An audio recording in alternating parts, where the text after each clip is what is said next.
To deliver ancient Old Testament historical narratives to new covenant audiences, the modern preacher must navigate a stark methodological divide. Look at this divided framework.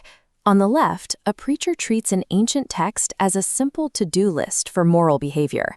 The left side represents the exemplary approach. This method treats Old Testament figures strictly as moral models, characters for a congregation to imitate or avoid. On the right, another bypasses the text's context entirely, forcing a direct path to the cross. The right side illustrates the extreme Christocentric approach. Here, the preacher ignores the original historical context and draws a straight, often allegorical line directly to Jesus. Pitting these two methods against each other forces preachers to choose between practical moral instruction and redemptive history. But this is a false dichotomy.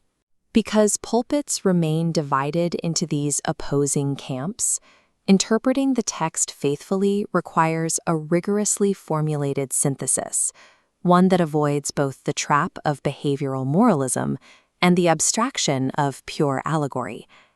This tension is not new. A rigorous debate over preaching historical texts fractured the Dutch Reformed churches in Holland prior to the Second World War. It became known as the Sola Scriptura controversy. Inside these churches, scholars and preachers split evenly. One faction argued for the exemplary approach, while the other insisted on a redemptive historical reading that pointed forward to the work of Christ. The theological discourse abruptly halted when Germany occupied the Netherlands in 1940. The disruptive nature of military occupation left the debate unresolved for decades.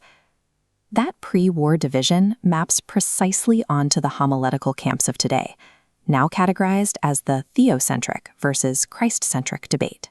Without resolving this historical tension, modern preachers will continue to repeat the exact same reductionist errors in their weekly exegesis. We can break this landscape into three distinct buckets. Let's start with the first column, the theocentric, or God-centered view, championed by scholars like John Calvin and Abraham Kuduvila. Its core mechanic is exposing the author's intention. The preacher studies the text to extract specific theology, asking exactly what the narrative reveals about God's actions. Proponents of this view argue that Old Testament narrative belongs to the category of Torah. Because Torah means instruction, these narratives inherently contain imperatives for human behavior. But the primary trap of the theocentric method is that it can overfocus on human deeds. In isolating the local imperatives, the preacher suppresses the broader redemptive realities of the gospel. Consequently, the Bible is reduced to a disconnected series of self-improvement tasks. While a purely theocentric reading preserves the ethical commands of the text, it leaves the congregation stranded without the redemptive horizon of Christ's finished work. The second bucket is the Christocentric, or redemptive historical view. Tracing to Martin Luther, this approach bypasses isolated moral lessons to point the text directly toward the cross. This is grounded in Luke 24, where Jesus explicitly states that all scriptures point to him and must be fulfilled. Operating on that mandate, the core mechanic here is interpreting every Old Testament pericope exclusively through the lens of the New Testament. However, thinkers like Tim Keller and Kevin Van Hooser identify a significant danger with this method. It results in flattening the text. By rushing to Jesus, the preacher leapfrogs the historical realities and original significance of the passage, obscuring the specific ethical thrust the author intended for the original audience. As scholar Brian Chappell warns, preachers must avoid putting on X-ray goggles to make Jesus mysteriously emerge from behind every single biblical detail. Strict Christocentric preaching effectively secures the overarching gospel, but it sacrifices the specific, lived reality and instruction of the Old Testament text. Consider the narrative of David and Goliath in 1 Samuel 17.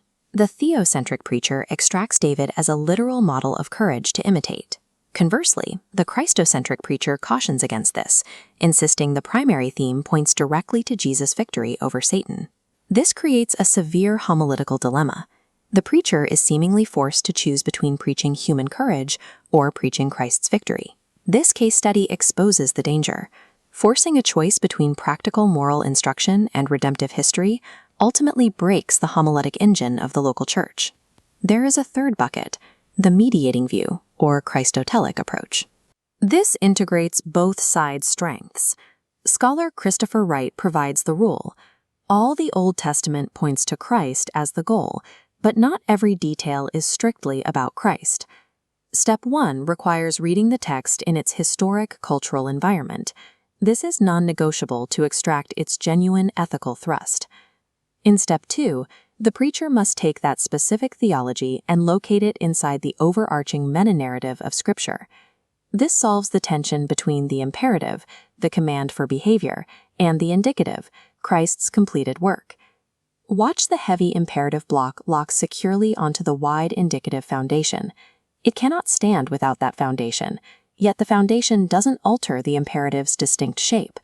The mediating view proves true biblical theology does not swallow a pericope's specific demands.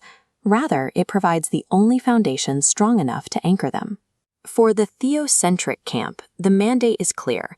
The divine demands of an Old Testament narrative must always be grounded in God's accomplishments in Christ. For the Christocentric camp, the warning remains. The rush to point to Jesus must never leapfrog the historical realities and granular details of the text. Ultimately, rigorous theocentric exegesis leads to Christocentric theology. Preachers don't confront audiences with Christ simply by rehearsing saving events over and over. We confront people by preaching the sharp theological ideas and ethical exhortations grounded entirely within those saving events. Faithful Old Testament preaching demands holding this tension. We must honor the specific, ancient instruction of the narrative while continually illuminating its ultimate fulfillment in the Messiah.